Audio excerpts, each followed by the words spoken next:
Let's go down to the front. Alexis, mic number 5. Hi, all three of you use social media very effectively, and I was wondering what effect that has on your career. I counted about 5 million Twitter followers between the three of you, so it's pretty amazing. Anybody follow Wil Wheaton on Twitter? I'm sorry. Will is a large part of the reason that I am on Twitter. You're welcome. Will's dog is the reason I'm on Twitter. He also says you're welcome.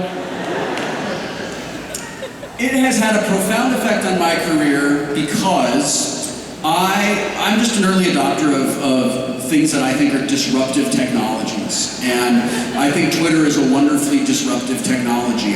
Since I started using Twitter just a few months after it launched, I have not received a breaking news event from traditional news media. I get it from Twitter. And I was just using it to just be a jackass and entertain myself. And I was talking about how much I love the show The Big Bang Theory. And I got an email from one of the writers on the show, Steve Malaro, and Steve said, hi, I'm a writer on The Big Bang Theory, and I wondered if you'd ever want to come down to the set for a visit. And I said, God, I would absolutely love to do that. And a couple of days later, I got another email, and it came from Bill Prady's assistant. She said, Bill Prady would like to talk to you about being on The Big Bang Theory. And a couple of fun things happened, and they put me on the show. And Steve said, you know, the reason that I reached out to you is because I heard through Twitter that you were a fan of our show. So back in 7 years ago, Steve and I would have to be in the same physical place for him to hear that from me. And that's just not possible. I don't go to places that big, fancy, famous people go to. I do not fit in. And because we were able to communicate on Twitter with this disruptive technology, I have a job as a reoccurring evil guy on the greatest show on television.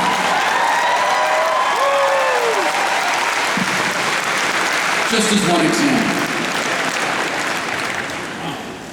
You know, I have been tweeting often about how much I enjoy the show Game of Thrones. And as a result, I have not heard a word from them about that. But if you write maybe how much I enjoy... The thing is, you'd be such a popular character, they would just kill you anyway. Well, that's true. Like Star Trek did. At least they didn't send you off in a white van with the Traveler. Well, that's true.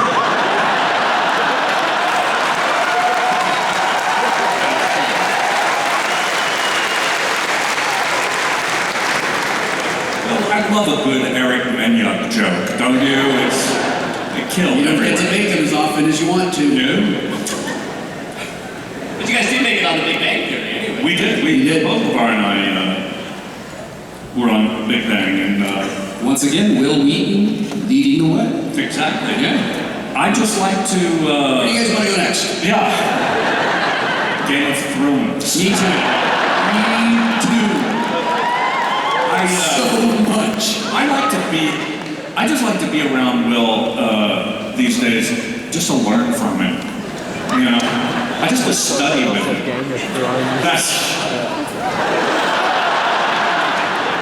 There was a time you wouldn't have said that to me. Or maybe you would. I don't know. Mic number 3 down in the front, Sini. Hi. Sini! Oh, God. Hey! Sini, what's You were yours? supposed to forget that. How could I ever forget Oh, that? Jesus. Should we all leave? Should they see me? It's up to you.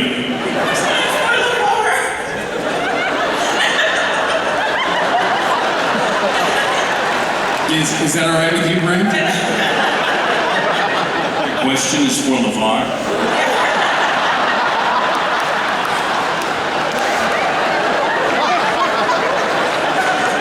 You know what, see? Just for that, Seen, but not heard you.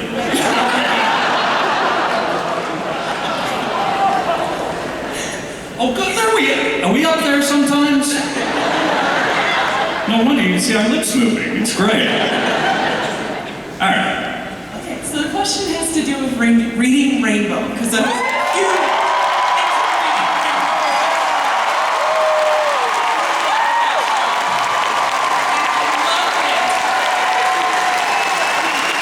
Butterfly in the sky.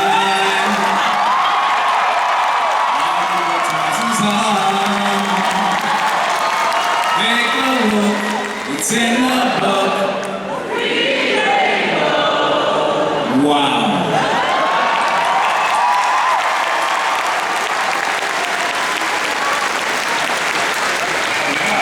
That was lovely. Take a look, it's in the book. You don't have to take his word for it.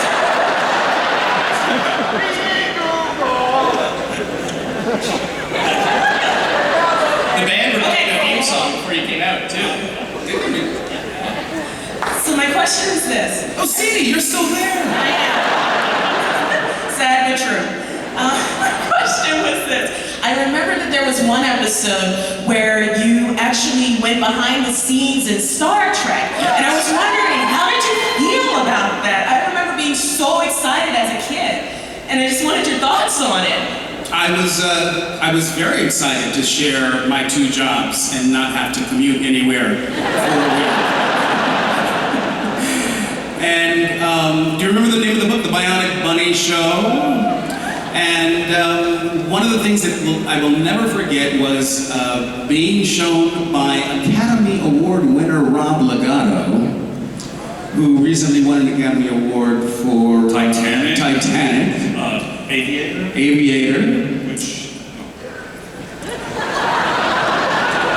Rob Legato showed me, and I did not know how the process was achieved before, but he showed me how the transporter effect was done by pouring sparkles into a bowl of water and stirring it, photographing that, and in that you had one element of the beaming, and he ruined Star Trek for me from that day forward. As you just did for all of them. It's Yeah, spoilers, dude. Payback is a bitch. Do you know that the behind-the-scenes clips that you did, they're on YouTube? They are. Yes. I have watched them many times. Seriously, yeah. No, it's awesome. It is awesome.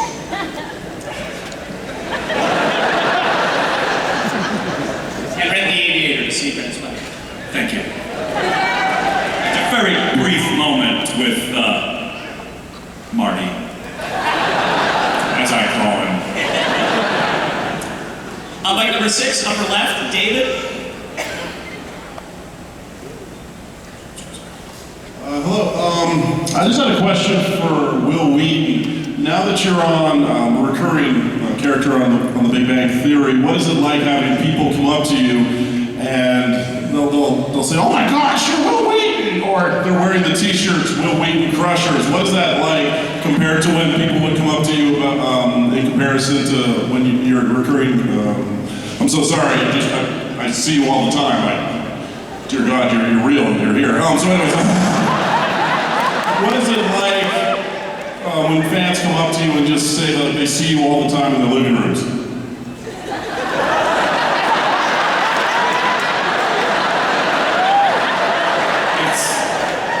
It's only Tim Horton who was in your living room, isn't it? It's true. Yeah, just him. It's awesome. I mean, it's great. I'm so happy and I'm so grateful to be on a show that people really like, playing a character that people really seem to look forward to seeing. A funny story about Big Bang Theory. I was in San Francisco with Paul and Storm and Adam Savage, and we were doing our show Rootstock at SF Sketchfest. And I was just out being a tourist for a day, and I was waiting for a taxi, and a guy comes over to me and he says, "I'm so sorry to bother you, but are you on the Big Bang Theory?" And I said, "Yes, I am." And he said, "You play Wil Wheaton on the Big Bang Theory."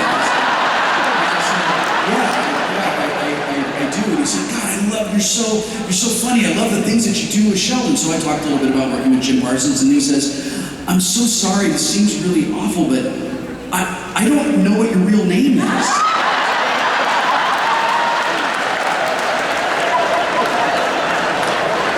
And I said, it's LeVar Burton. It's really nice to meet you. True story. Mostly. That's so meta. Zach, upper right. Mic number 4 for audio. Hey, way up on the side here. Hey! I have a question for Will. Now that you have that tabletop gaming show on YouTube, that popular tabletop gaming show on YouTube, are you going to take the opportunity of having the whole cast here? Are you going to force them into playing a game with you? Settlers of Catan. Excuse me, there's 8 of us and there's no expansions that allow for 8 players. It would be far more appropriate for us to play a game like Bang, The Resistance, or Werewolf.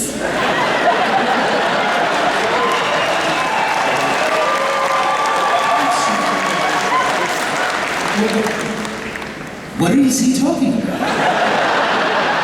Felicia Day and I co-created a show together. It's called Tabletop. And we play nerdy tabletop board games, like the kind I've been playing all my life.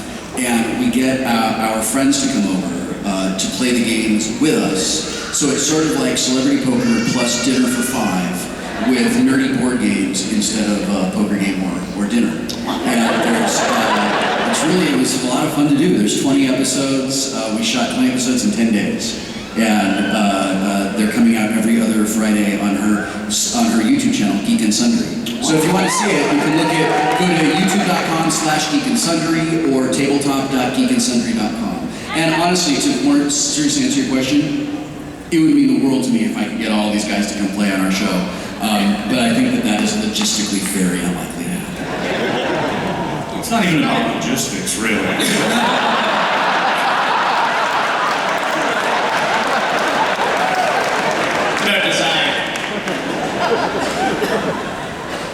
Mic number 5, left side of the floor, Sandra. I think right there. Hello, my question is for Brent. Hi, Sandra. First, I want to say that... Do you know Cena? But you did make my son cry the other day. I sent you a tweet. Oh, yes, you did. I remember that. I didn't make him cry. No, Nemesis did. Right, But exactly. in that vein... He was moved. Right? Sandra? Moved. Very good. Yes. I just wanted to say how awesome it is that I could bring my son to something like this, and that there's still a show out there that you can watch that has such good moral components to it. But my question is for you that now with Twitter and Facebook, we get to see your personality. How the hell did you suppress that while playing data?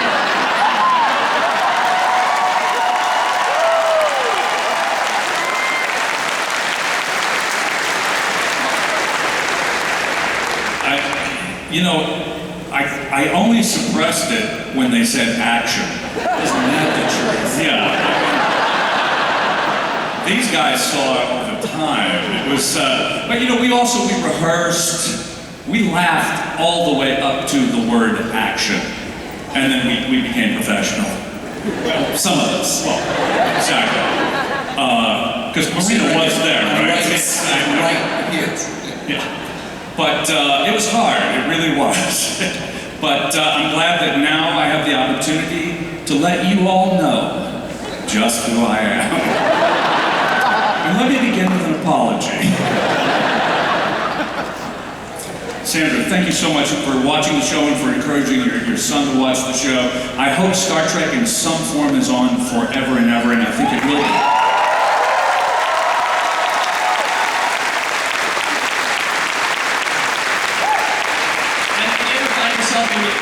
Your day-to-day life when you weren't shooting, not using contractions? No. I always give contractions, except when